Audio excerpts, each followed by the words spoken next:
Is Safari not loading pages or crashing on your iPhone?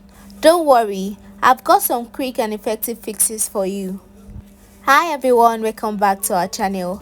In this tutorial, I will guide you through simple steps to troubleshoot and fix Safari issue so you can browse without interruptions. Step 1 is to check your internet connection. Safari requires a stable internet connection to function. Make sure you are connected to Wi-Fi or cellular enabled. You can open another app to confirm if your internet is working. Step 2 is to clear Safari cache and history. Clearing cache and history can fix issue caused by corrupted data. Go to Settings, then go to Safari. Scroll down and tap Clear History and Website Data. Confirm the action when prompted. Step 3 is to force quit and relaunch Safari.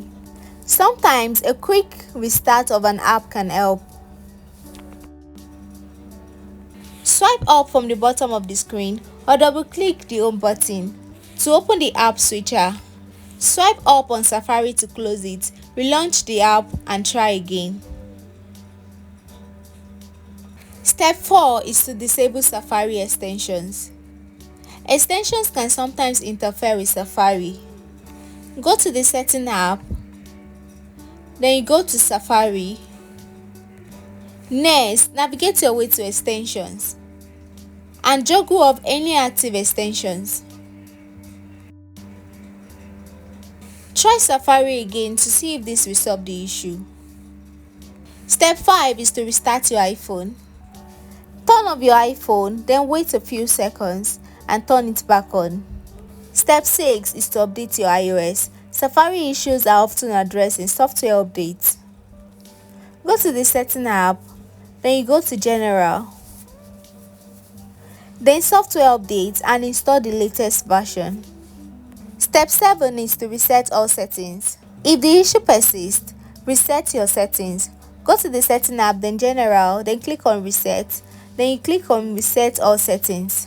This won't delete your data but will reset system configurations. Step 8 is to use an alternative browser. If Safari isn't working, you can use an alternative browser like Chrome or Firefox from the App Store while you troubleshoot further. If none of these solutions work, this issue might be more complex. Reach out to the Apple support or visit an Apple store for assistance. And that's how you can fix your Safari issue on your iPhone. If this guide helped you, don't forget to like and subscribe for more handy tech tips, and I'll see you next time. Bye bye.